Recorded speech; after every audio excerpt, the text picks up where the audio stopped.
Hello दोस्तों, कैसे हो आप सभी। आज मैं आपके लिए कहानी लेकर आई हूँ। एक पत्नी की समझदारी। संजना 9वां महीना लगते ही अपने मायके चली गई थी। मायके उस ससुराल की 1 घंटे की ही दूरी थी। पहले मम्मी ने आने की कही थी, पर पापा की तबीयत खराब होने की वजह से वह नहीं आ पाई। रवि के मम्मी पापा थे नहीं। एक बहन थी, वह नौकरी पेशा थी। उसका आना मुश्किल था।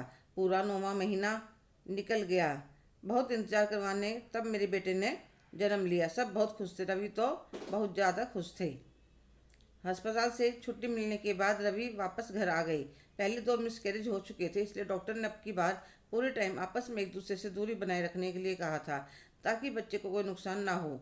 इसलिए मुझे रवि को अकेले छोड़कर आते हुए मन में थोड़ा सा डर था। और जिस दिन मेरी मेड सुनीता का फ़ोन आया, मेरा डर सच भी हो गया। सुनीता मेरे यहाँ 5 साल से काम करती है। खान कहने को तो वह काम वाली है, पर मेरा छोटी बहन की तरह ध्यान रखती है। उसने बताया कि पड़ोस वाली रेनू, जो अपने पति से तलाक लेकर अपने मायके में रह रही है, आजकल उसका रवि के साथ बहुत मेल जोल बढ़ रहा है। कभी किसी बहाने से कभी किसी बहाने से घर पर आई रहते। तो मैं सुनीता को कहा, तुम ध्यान रखना, मैं कुछ दिनों में आ जाऊंगी। पहले 2 महीने रहने की बात थी, पर मैंने बेटे के 1.25 महीना होने पर ही माँ को कहा, मैं घर जाना चाहती हूँ। माँ बोली, बेटा कुछ दिन और रुक जा, वहाँ जाते ही घर की जिम्मेवारी संभालनी पड़ेगी। कोई बात नहीं मम्मी, सुनीता तो है ही, मैं काम चला लूँगी। और मैं रवि को फ़ोन कर दिया एक बार, तो वह कहने लगे, अभी कुछ दिन और वहीं रह लो, तुम्हें आराम की ज़रूरत है, फिर आ जाना। तो मैंने कहा, आपका दिल नहीं कर रहा अपने बेटे को गोदी में लेने का? तो वे लेने आ गई।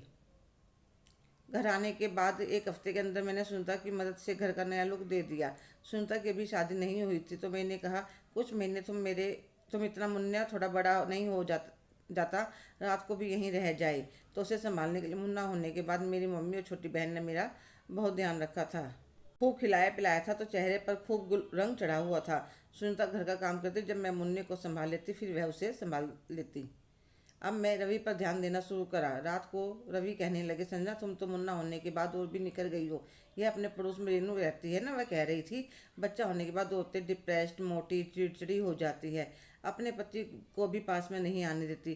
तुमने तो घर को, अपने आप को, मुन्ने को, सब अच्छी तरह से संभाल लिया। तो संजना कहने लगी, जिसके पास आपके जैसा पति हो, उन औरतों को यह परेशानी नहीं होती। रेनू शुरू में बहाने बनाकर 2-4 बार आई, तो पर अब रवि उसे भाव नहीं देता था। अपने मुन्ने को खिलाने में लगा रहता, तो उसने धीरे धीरे आना छोड़ दिया। संजना ने अपनी समझदारी और बिना झगड़े के अपनी शादी और अपने घर को संभाल लिया था। हेलो दोस्तों, कैसे हो आप सभी। आज की कहानी आपको कैसी लगी, कमेंट करके ज़रूर बताइएगा। अगर आप मेरे चैनल पर नए हैं तो प्लीज़ लाइक, शेयर, सब्सक्राइब करना ना भूलें। धन्यवाद।